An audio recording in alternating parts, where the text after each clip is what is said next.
Assalamualaikum warahmatullahi wabarakatuh. Waalaikumsalam warahmatullahi wabarakatuh. Alhamdulillahirabbil alamin. Wa bihi nasta'inu ala umuri dunya waddin. Asyhadu an la ilaha illallah al-malikul haqqul mubin. Wa asyhadu anna Muhammadan abduhu wa rasuluhu shadiqul wa'dil amin. Allahumma salli wa sallim ala nabiyyina wa rasulina Muhammadin wa ala alihi wa ashabihi ajma'in wa tabi'ina wa tabi'i tabi'in wa man tabi'ahum bi ihsanin ila yaumiddin, amma ba'du. Yang saya hormati Ibu Kepala Desa dan juga seluruh aparat pemerintah yang berkenan hadir di kesempatan siang ini, Bapak Ustadz Ketua DKM Masjid apa ini, Pak? Al-Ikhlas. Al-Ikhlas yang saya hormati, Bapak Ibu sekalian, warga desa Kota Wetan yang saya muliakan, saya hormati, juga teman-teman dari Forum Komunikasi Aktivis Masjid FKAM Surakarta yang saya hormati. Alhamdulillah, puji syukur marilah kita persembahkan kehadirat Allah Subhanahu wa Ta'ala yang pada kesempatan pagi atau siang ini, atas nikmatnya, atas rahmatnya kita bisa berkumpul bersilaturahim di masjid ini, di tempat yang mulia ini. Semoga apa yang menjadi aktivitas kita, pertemuan kita adalah sebuah pertemuan yang penuh barokah, manfaat, karena ikhlasnya niat kita semata-mata beramal, beribadah kepada Allah Subhanahu wa Ta'ala.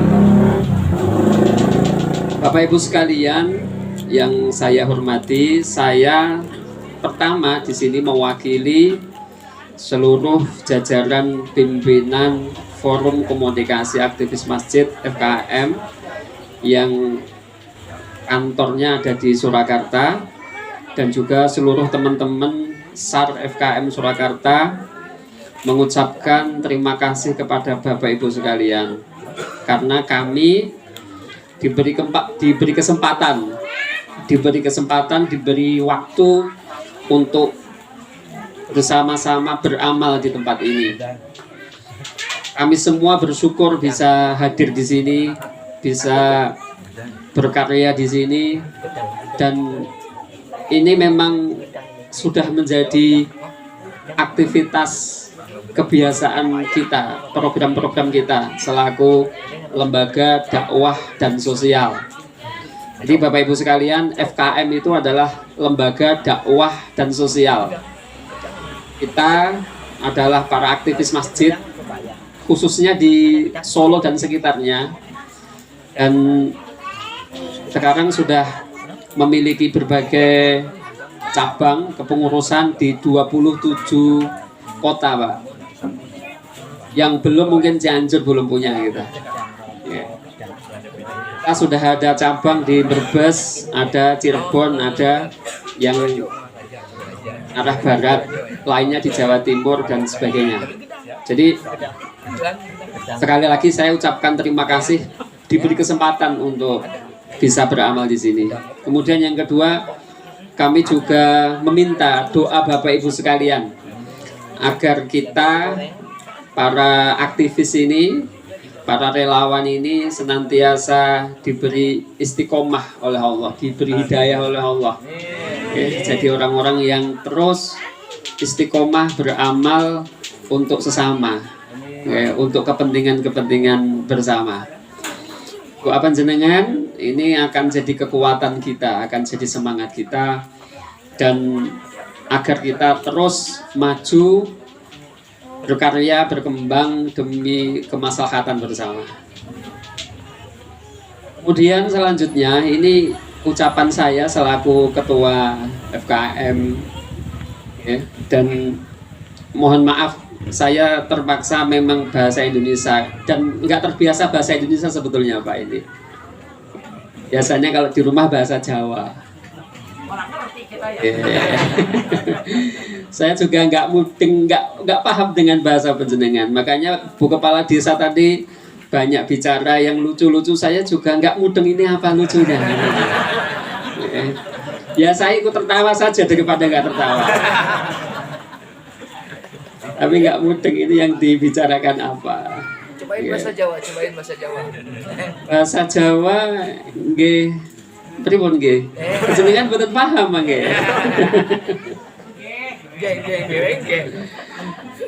Yang kedua, saya memenuhi amanah saya dan amanah ini mungkin mohon maaf ya saya terutama kepada ulama-ulama di sini, Ustadz, ya, saya diberi kesempatan untuk bicara bahasanya untuk memberikan sedikit tausiah.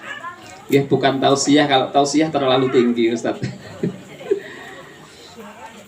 Saya pengen sedikit menyinggung ayat yang tadi dibacakan oleh Bapak pengacara, kemudian juga Bapak Ustadz. Allah mengatakan di dalam Al-Quran, A'udzubillahi minasyaitonirrajim, la in syakartum la azidannakum wa la in kafartum inna adzabi lasyadid. Allah katakan, la in syakartum, jika kamu sekalian bersyukur kepada Allah. Oke. Kalau makna Jawa paham nggih Pak nggih? Paham. Satu orang paham. La in sakartum lamun padha syukur sapa sira kabeh. La azidannakum mongko yekti bakal ingsun tambah nikmat ingsun ing sira kabeh. Sing Jawa ra mudeng ing Jawa ya. Ini orang Solo enggak mudeng. Terjemahan ala pesantren ya. Okay. Jika kamu bersyukur kepada Allah, maka pasti Allah akan menambah nikmatnya kepadamu. Dulu ketika saya jadi santri, diajari oleh kiai saya, di dalam kalimat la azidannakum ada dua huruf taukid. Ya, yang pertama la yang pendek, la azidannakum, la yang pendek. Kemudian yang kedua ada nun yang ditasdid. Kalau nggak salah namanya apa Pak? Nun taukid akilah. Artinya ada dua huruf menguat ditulis oleh Allah dalam satu ayat. Itu artinya jika kita ini mau bersyukur kepada Allah, maka pasti Allah akan menambah nikmatnya. Ini janji Allah.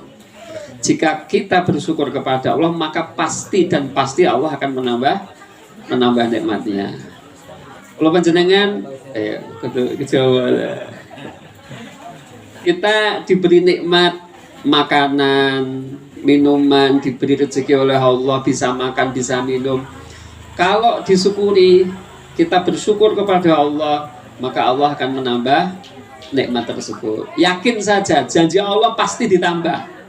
Iya apa enggak? Iya. Nggih napa mboten? Nggih. Pasti ditambah. Kita punya anak. Ini paling banyak anaknya berapa Pak ini? 6. Ada yang lebih banyak dari 6 Pak? 13 ada? Mana 13?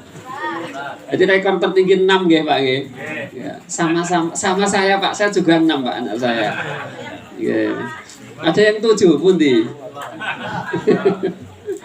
Mana yang 7? Ya. Kalau kita punya anak kok bersyukur kepada Allah, maka pasti Allah akan menambah anak kita.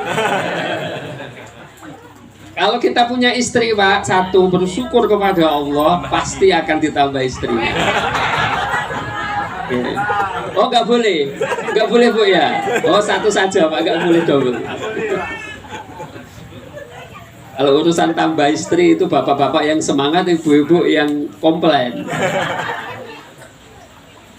Tapi jangan khawatir Pak, jangan khawatir Bu ya. Bahwa yang dimaksud dengan tambah itu kalau di dalam tafsir itu tidak hanya tambah secara kuantitas. Jadi para ulama ahli tafsir itu menjelaskan tambah itu ada dua. Yang pertama namanya ziyadatul kaifiyah.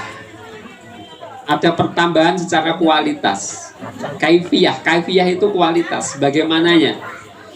Kemudian yang kedua ada namanya ziyadatul kamiyah. Ada pertambahan jumlah. Jadi yang dimaksud Allah menambah nikmat kepada kita semua itu belum tentu jumlahnya. Kita diberi duit oleh Allah, diberi uang oleh Allah, dikasih rezeki oleh Allah, kok disyukuri. Itu yang bertambah belum tentu jumlah duitnya, belum tentu jumlah uangnya. Tapi mungkin uang itu lebih bermanfaat. Ya Banda, uang itu lebih membahagiakan kita. Karena banyak orang dapat uang itu malah sengsara hidupnya. Ya, banyak orang kaya itu malah hancur keluarganya, malah hancur kehidupannya itu banyak. Makanya yang perlu ditambah bukan hanya jumlahnya, tapi kualitasnya. Kita punya istri juga begitu. Kalau kita bersyukur kepada Allah, Allah akan menambah istri kita itu bukan berarti jumlahnya. Kalau jumlahnya ya alhamdulillah Pak ya. Tapi nggak mesti jumlah. Kadang yang ditambah itu kualitasnya. Kualitasnya itu artinya istri kita semakin baik, semakin taat kepada kita, semakin sayang kepada kita, semakin perhatian kepada kita. Ya. Kalau semakin cantik harus ditambah bedaknya Pak. Kalau semakin cantik harus ditambah biayanya. Tidak cukup dengan monggo Pak polisi.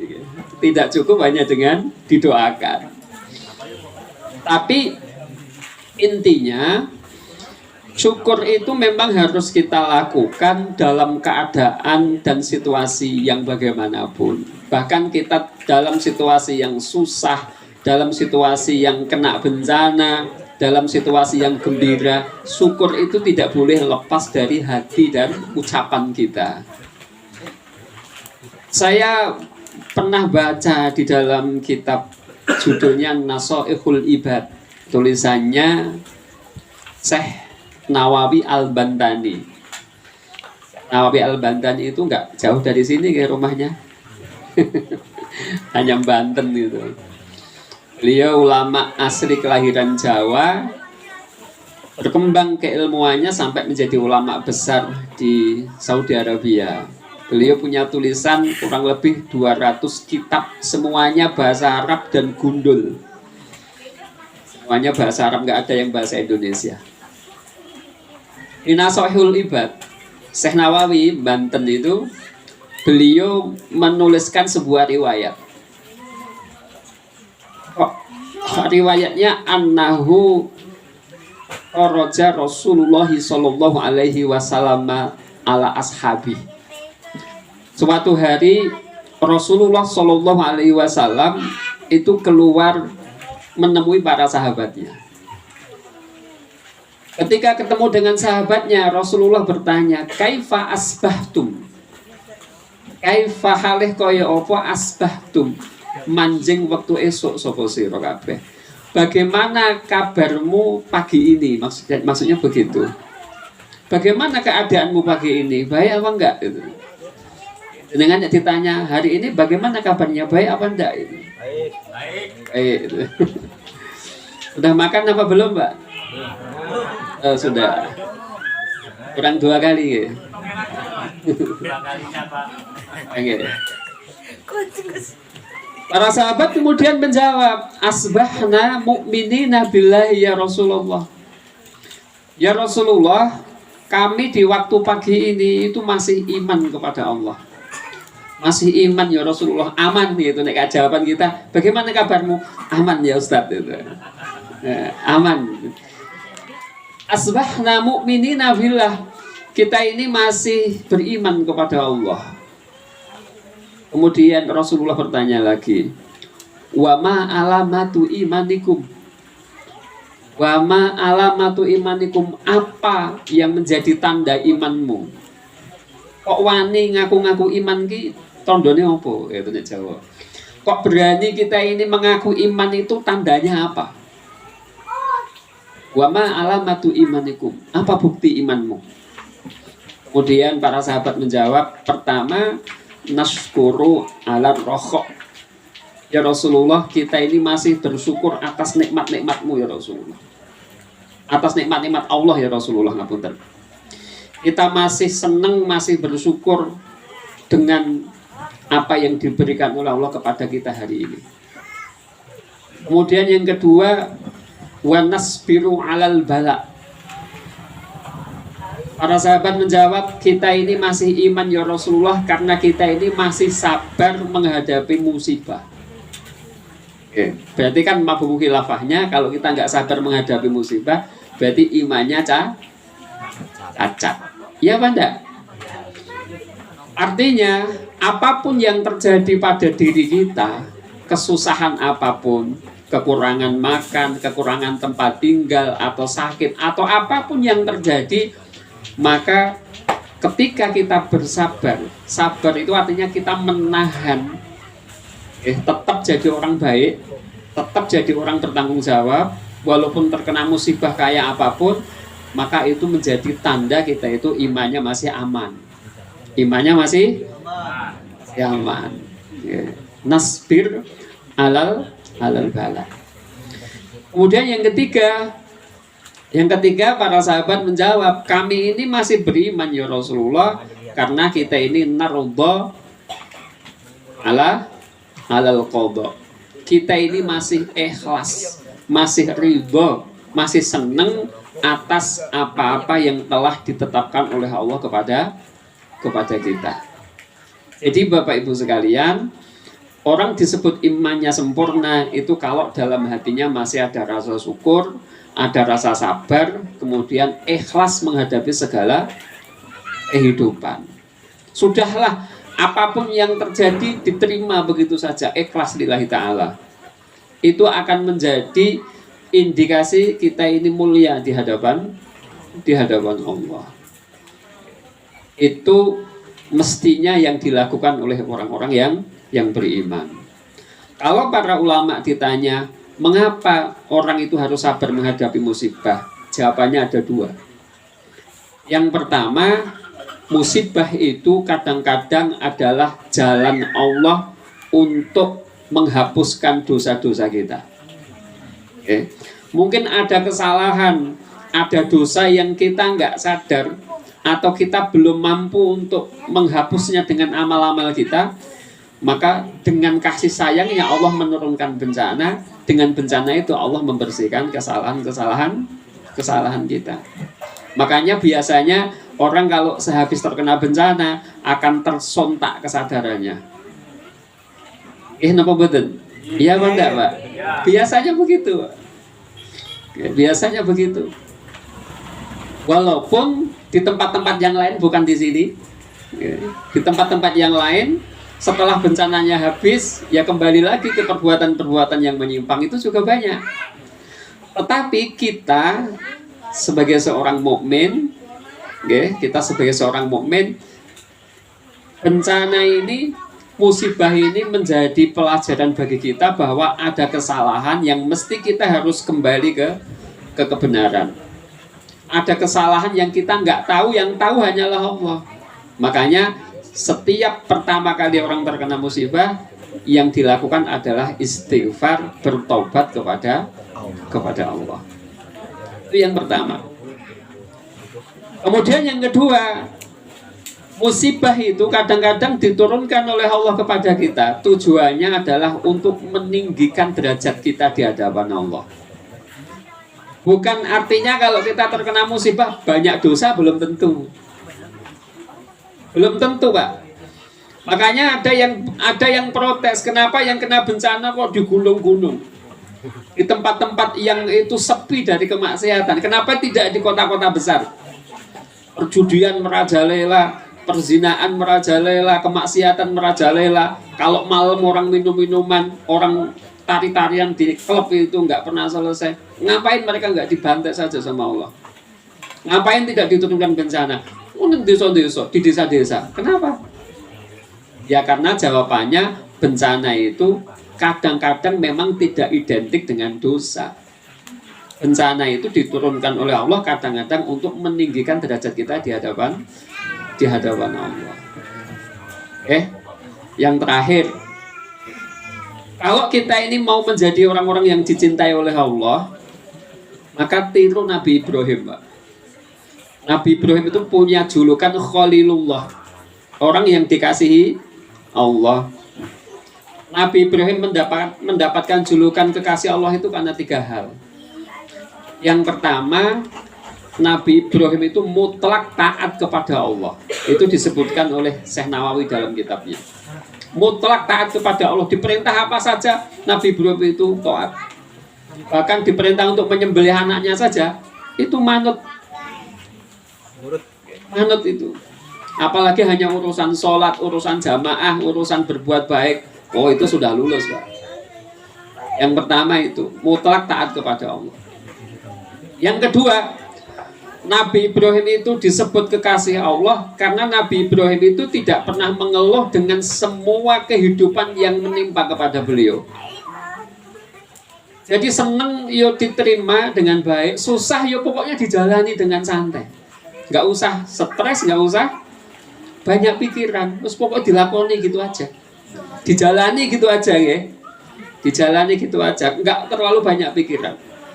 Kalau kemarin kita bisa tidur nyaman di rumah, ya dilakoni, dijalani saja tidur nyaman. Kalau sekarang harus di tenda pengungsian, ya nggak masalah, nggak masalah. Wong itu sudah kehendaknya Allah.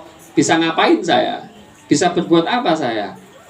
Jadi yang paling penak itu menerima apa adanya, menerima apapun yang diberikan oleh Allah dalam kehidupan kita ini.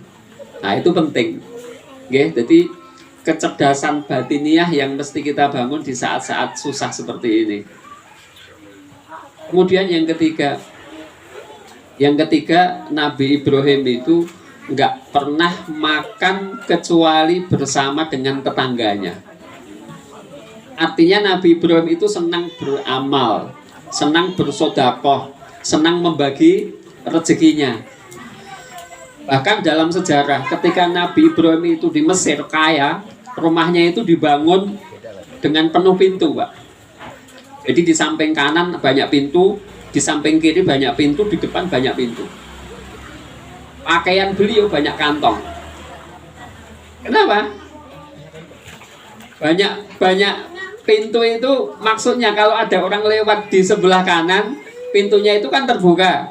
Kalau ada orang lewat, nanti dipanggil, dipersilakan masuk. Ayo masuk dulu, makan dulu. Gitu. Kalau lewat dari samping kiri, nanti kelihatan, dipanggil, masuk dulu, makan dulu. Kalau lewat dari depan apalagi, masuk dulu, makan dulu. Itu adat kehidupan Nabi Ibrahim. Makanya orang-orang Jawa di tempat saya itu kalau punya rumah itu gede, pintunya banyak. Pintunya banyak. Orang Jawa dulu kalau bikin pakaian kantongnya juga banyak, Pak.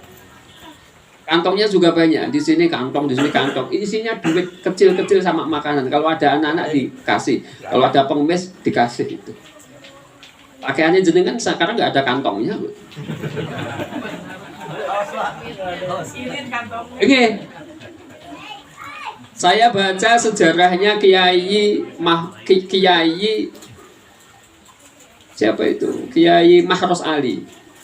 Kiai Mahros Ali itu dulu dari Cirebon, kemudian nyantri ke daerah timur itu ke Kediri, ke Lirboyo.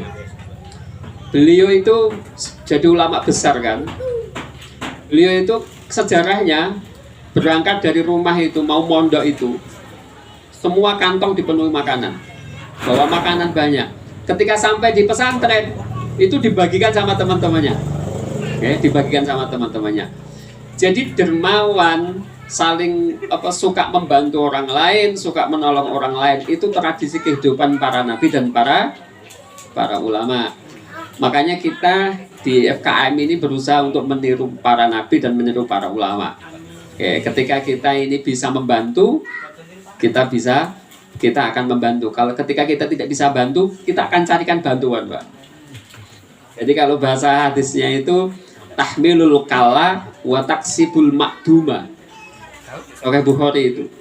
Tahmilul kala ini menanggung beban kesusahan orang lain dengan hartanya sendiri. Itu kalau kaya ya. Kebetulan kita nggak ada yang kaya itu, Pak. Nggak ada yang kaya, ini miskin-miskin semua ini. Kemudian kalau taksibul makduma ini kita miskin, ada orang kesusahan, kita carikan donasi. Kita carikan bantuan. Jadi bantuan-bantuan yang kita berikan kepada masyarakat baik di sini maupun di tempat yang lain itu semuanya itu juga bantuan dari kaum muslimin yang lain, bantuan dari masyarakat, tidak murni bantuan kita hanya modal tenaga, modal kemauan, modal korban. Ini korban pisah istri sama anak, ini sudah berhari-hari pisah sama istri sama anak itu. Adanya 1 bulan. Ganti masal. Kalau yang bujang ya ada, mungkin yang bujang jenengan jodohkan sama gadis ini, Pak. Kalau ada berjodoh. Monggo tak cariin monggo. Nah, monggo Mas yang bujang ini. Nikah sini, dapat sini. Enak ini pemandangannya indah. Ya, udah diakui. Ya kan bujang? Yang nggak bujang ya nggak usah. Mau ngapain gitu. Tambah. Bapak Ibu sekalian yang saya hormati, mungkin ini yang bisa saya sampaikan. Mohon maaf atas kesalahan dan kekurangan. Khususnya saya hanya datang 1 hari di acara ini, dan nanti setelah selesai, saya mohon pamit pulang. Nggak bisa lama-lama di sini. Mungkin lain kesempatan bisa hadir di sini lagi, insya Allah. Tentunya mestinya jangan dengan momen yang sama, Pak. Ya, jangan di momen bencana. Momen silaturahmi. Momen silaturahim atau apa ya. Itu mungkin yang bisa saya sampaikan. Alhamdulillahirabbil alamin. Subhanakallahumma wa bihamdika asyhadu an la ilaha illa anta astaghfiruka wa atubu ilaik. Assalamualaikum warahmatullahi wabarakatuh. Waalaikumsalam.